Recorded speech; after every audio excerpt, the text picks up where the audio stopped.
Ya estamos en junio. Por fin el curso se está acabando y ya de hecho los de segundo de bachiller habéis acabado del todo. Lo primero, enhorabuena, lo habéis conseguido. Ahora solo os queda el último paso y que, creedme, es el más fácil, selectividad. Pero después de todo el curso, selectividad es pan comido. Sí, no lo sabía. Para ir cerrando el canal por este curso escolar, he decidido hacer un huequito entre mis estudios de oposiciones y traeros un vídeo de repasando selectividad, ya que muchos me lo estáis pidiendo. Gracias. En esta ocasión vamos a hablar de 2 de las 4 biomoléculas orgánicas. Vamos a ver preguntas de glúcidos y lípidos. Voy a intentar tirar, como ya sabéis, de aquellas preguntas que sean un poco más de razonamiento, ya que las teóricas las tenéis bien explicadas en los libros y apuntes. No me enrollo más en la introducción, ya que ni vosotros tenéis mucho tiempo, ni yo tampoco, así que vámonos a ver las preguntas.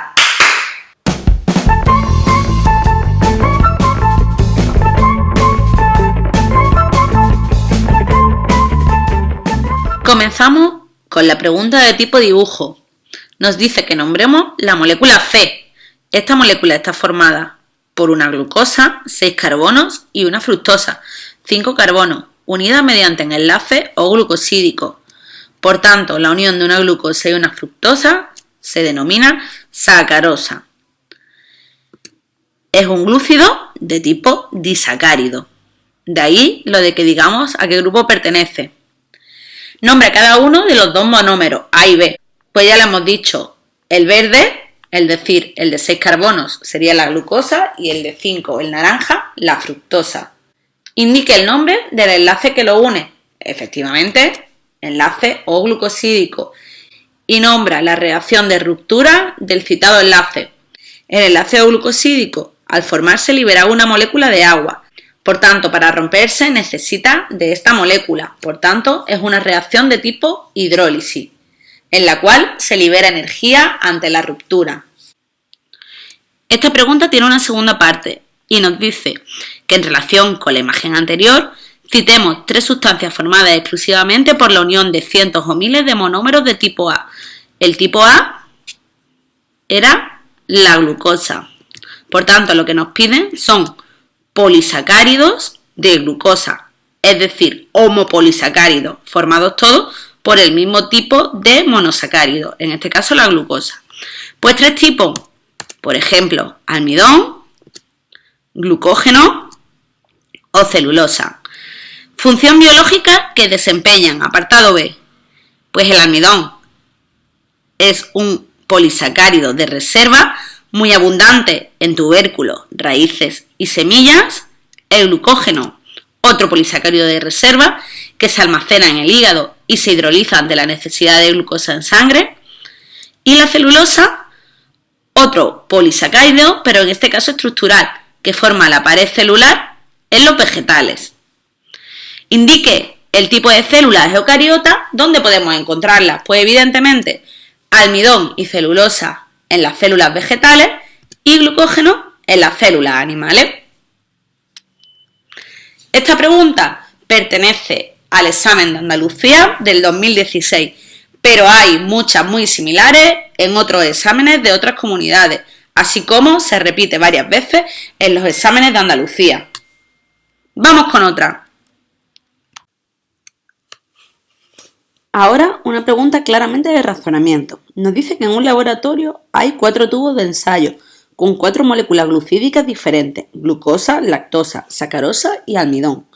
Y nos da las diferentes características de los tubos. Y nos pide que expliquemos razonadamente a qué tubo pertenece cada molécula. Pues vamos con el tubo A. Sabor dulce, poder reductor, soluble en agua y no hidrolizable. Es la glucosa. ¿Por qué la glucosa? Pues la pista nos lo da esto, no hidrolizable. ¿Qué significa no hidrolizable? Que no se puede descomponer en moléculas más pequeñas. De los que tenemos aquí, lactosa y sacarosa son disacáridos, se pueden hidrolizar y almidón es un polisacárido, por lo que también se puede hidrolizar en moléculas más pequeñas. La glucosa, sin embargo, es un monosacárido, no se puede hidrolizar. Entonces, de todas estas características, la que nos da la pista distintoria es el no hidrolizable. Vamos a por el siguiente tubo. No tiene sabor dulce, no tiene poder reductor, no es soluble en agua, pero sí hidrolizable, es decir, sí se puede descomponer en moléculas más pequeñas. Estamos hablando del almidón, de todas las que tenemos. ¿Cuál es no soluble en agua? El almidón. Los polisacáridos, ninguno son solubles en agua. Ahí tenemos la pista que define a esta molécula. Además, no tiene sabor dulce, cuando las otras tres sí que lo tienen. Vamos al tubo C. El tubo C tiene sabor dulce, poder reductor, soluble en agua y hidrolizable. Aquí tenemos la característica un poco más difícil de ver, el poder reductor. La molécula que tiene poder reductor es la lactosa. Es decir, entre las dos que nos quedaban, lactosa y sacarosa, aquella con poder reductor es la lactosa. Los azúcares reductores son capaces de actuar en cualquier reacción química como agente reductor. Para ello deben poseer este grupo hidroxilo libre. Por tanto, el tubo D es la sacarosa, que no tiene poder reductor, porque el grupo OH no está libre. Por tanto, para diferenciar aquellos que tienen poder reductor de los que no lo tienen, debemos mirar si queda el grupo OH libre o si, sin embargo, este está formando el enlace peptídico. Siguiente pregunta. Nos dice que tenemos dos polisacáridos, A y B, ambos homopolímeros de glucosa, es decir, homopolisacáridos. Ambos son sometidos a la acción de jugos digestivos humanos. El A se descompone en glucosa, mientras que el B no se descompone. Identifique qué polisacáridos pueden ser el A y el B y justifique cuál es la causa de este comportamiento. Pues el A, estamos hablando de almidón y glucógeno, que sí se puede descomponer en moléculas más pequeñas, es decir, en monosacáridos de glucosa.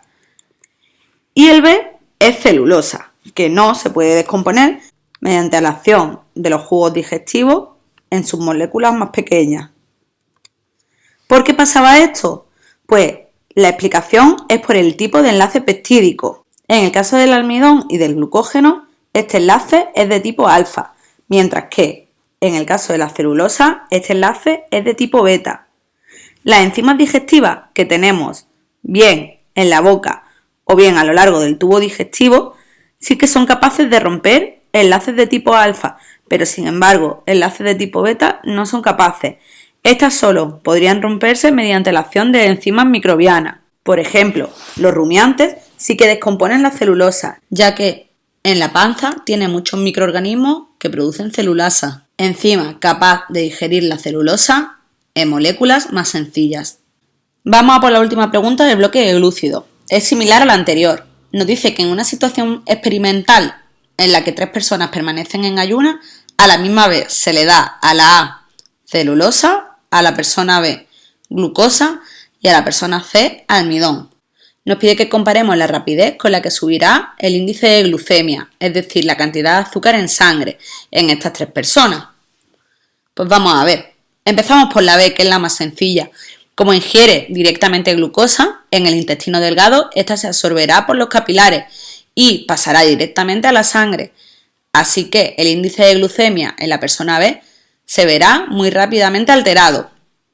En la persona C, como ingiere almidón, este se tiene que digerir primero, es decir, tiene que pasar por todo el proceso de digestión, para así hidrolizarse en la molécula más sencilla, monosacáridos de glucosa. Por tanto, el índice de glucosa en sangre del almidón, mejor dicho, de la persona que ingiere almidón, tardará un poquito más en verse reflejado. Por último, la persona A ingiere celulosa. Como hemos dicho en el ejercicio anterior, la celulosa no se digiere, por tanto, no veremos alterado el índice de glucosa de esta persona. Vamos con la ronda de lípidos. Este ejercicio es de Andalucía de 2016 y me ha resultado bastante curioso el enunciado. Dice que las margarinas son emulsiones de agua con aceite, se obtienen a partir de aceites vegetales por la hidrogenación de las mismas. Explica por qué se produce esta hidrogenación y en qué tipo de moléculas se da. Pues se da en compuestos insaturados, como por ejemplo los ácidos grasos. En una reacción de hidrogenación, el hidrógeno, mediante un catalizador, satura los enlaces insaturados del aceite. De esta forma, el ácido graso pasa de tener más enlaces insaturados a tener más enlaces saturados. ¿Y qué le ocurría a los ácidos grasos según su número de insaturaciones?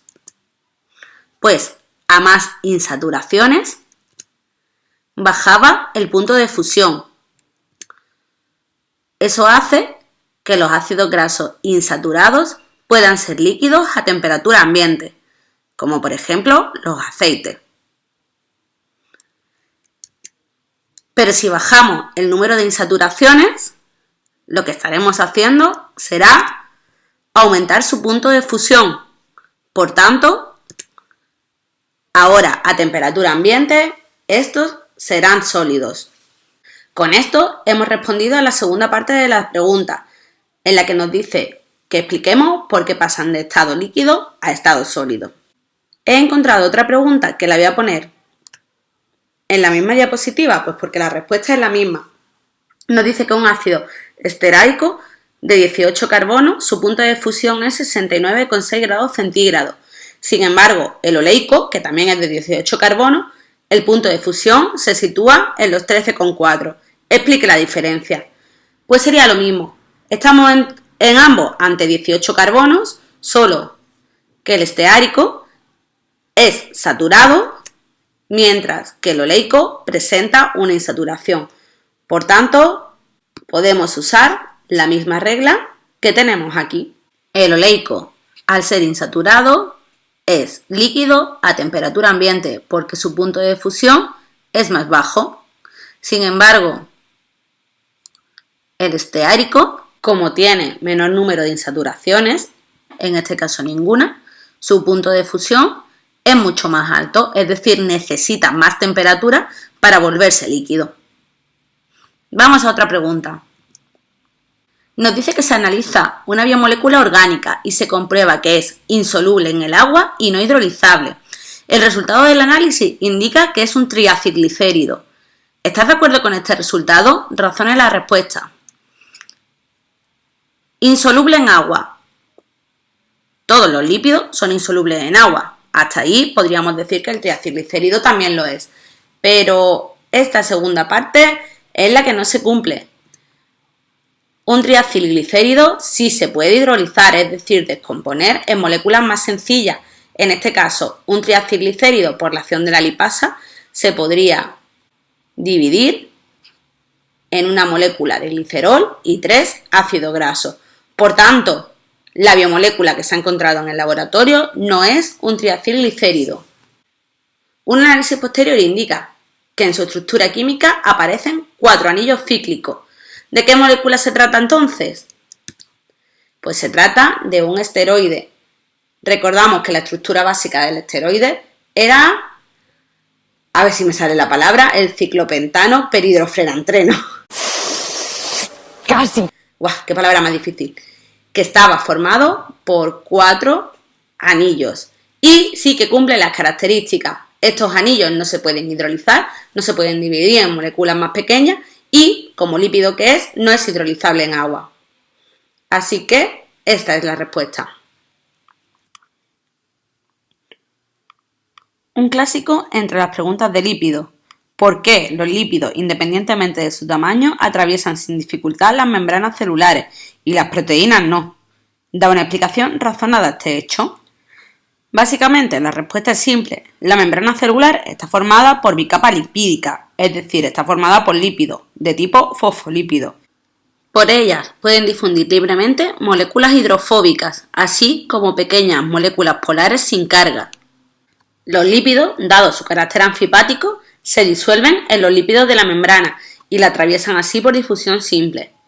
Pero las proteínas no son anfipáticas y además tienen un tamaño muy superior a los lípidos. por lo cual necesitan de transportadores para ser transportadas al interior de la célula.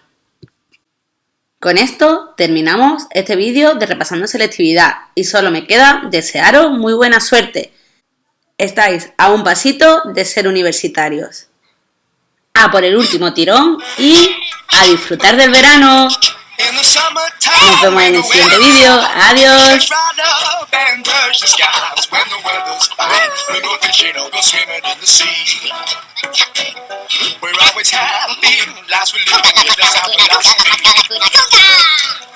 Sing along with us, dee da da da da da, yeah we're happy, da da da, dee da da da da da.